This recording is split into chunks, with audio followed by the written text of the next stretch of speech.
Hello friends, welcome back to my channel joys cooking and blog. আজকে আমি তোমাদেরকে বানিয়ে দেখাবো চাল পটল। তো নিরামিষের দিনে পটলের স্বাদকে আমরা একটু অন্যভাবে নিতে চাইলে বানিয়ে ফেলুন এই চাল পটল রেসিপি। তার জন্য কিন্তু বন্ধুরা অবশ্যই ভিডিওটি সম্পূর্ণ দেখতে হবে, একদমই স্কিপ করলে চলবে না। তাহলে চলো দেখে নিই আমি কীভাবে বানিয়েছি। আর হ্যাঁ বন্ধুরা, আমার ভিডিওটি ভালো লাগলে অবশ্যই লাইক, কমেন্ট আর সাবস্ক্রাইব করার অনুরোধ রইল। দেখুন বন্ধুরা, আমি এখানে আলু আর পটলগুলোকে এভাবে পিস পিস করে কেটে নিয়েছি। 5টা পটল নিয়েছি আর 2টো আলু নিয়েছি। এদিকে কড়াই বসিয়ে দিয়েছি, পরিমাণ মতো তেলও দিয়ে দিয়েছি। ফার্স্টে আমি পটলগুলোকে ভেজে নেব। আমরা কিন্তু জানি পটল কিন্তু ভালোভাবে ভাজতে হয়, নাহলে কিন্তু ভালো লাগে না। পটলটা ভেজে নেওয়ার পর আমি এখানে আলুগুলোও ভেজে নেব। তো সামান্য আমি নুন আর হলুদ দিয়ে দিলাম।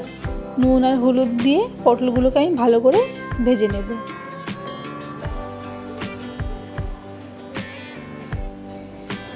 দেখুন পটলগুলো আমার ভাজা হয়ে গেছে, আমি তুলে নেব। এবারে আলুগুলোকে ভেজে নেব।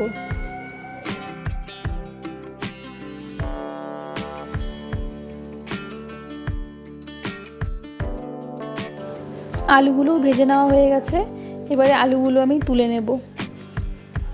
চাল পটল তৈরি করার জন্য আমি এখানে গোবিন্দভোগ চাল নিয়ে নিয়েছি। আমি চালটাকে ধুবো না, আমি চালটাকে ভালো মতো বেছে নিয়ে রেখে দিয়েছি। আমি এই পরিষ্কার একটা সুতির কাপড়ের মধ্যে এভাবে ডলে ডলে চালটাকে মুছে নেব। চালগুলোকে আমি ধুবো না, মানে এটার যে একটা সেন্ট আছে, তো ধুলে পরে ওটা চলে যায় কিছুটা, তাই আমি এইভাবে মুছে নিচ্ছি। চলে যাব নেক্সট স্টেপে। আমি এখানে ফোড়নে দিয়ে দিয়েছি গোটা জিরে, তেজপাতা, গোটা এলাচ 4-5টে, আর দিয়েছি দারচিনি। তো ফোড়নটা আমি হালকা করে ভেজে নেব যতক্ষণ না সুন্দর একটা স্মেল বেরোচ্ছে। এবারে ফোড়নটা ভেজে নেওয়া হয়ে গেছে, আমি এখানে দিয়ে দিলাম 1 চামচ আদা বাটা। আদা বাটাটা জাস্ট হালকা নেড়েই আমি এখানে মশলার পেস্টটা দিয়ে দেবো। এখানে আমি দিয়ে দিয়েছি হলুদ গুঁড়ো, লঙ্কার গুঁড়ো আর জিরের গুঁড়ো। লবণ আর চিনিটাও আপনারা আপনাদের স্বাদ মতো দিয়ে দেবেন। এবারে আমি দিয়ে দেবো চালগুলো। এবার চালগুলো মশলার সাথে ভালোভাবে কষিয়ে নেব।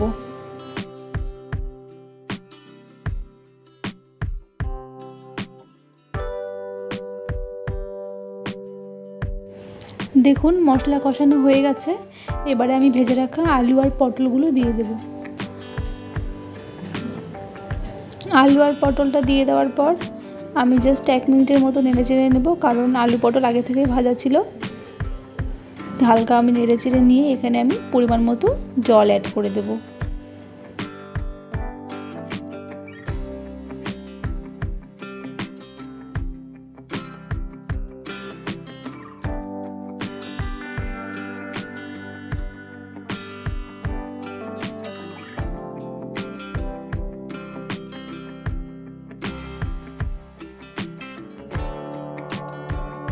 এবারে আমি 5 মিনিটের জন্য ঢেকে দেবো, তাহলে চালটা বেশ ভালোভাবে সেদ্ধ হয়ে যাবে।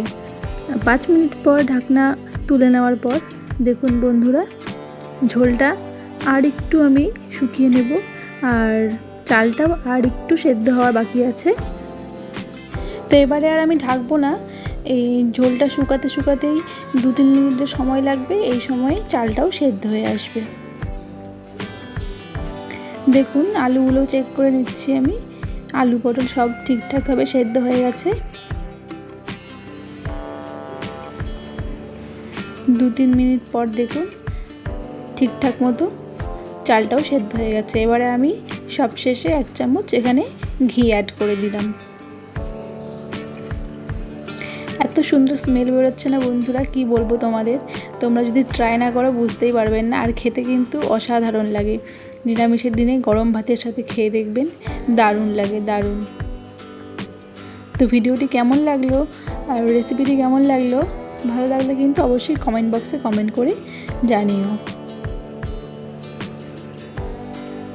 আর হ্যাঁ বন্ধুরা, আমার চ্যানেলটিকে কিন্তু সাবস্ক্রাইব করতে ভুলো না, আর পাশে থাকা বেল আইকনটি অবশ্যই প্রেস করে দিও, যাতে খুব সহজেই তোমাদের কাছে নোটিফিকেশন চলে যায়। তাহলে আজকের মতো টাটা।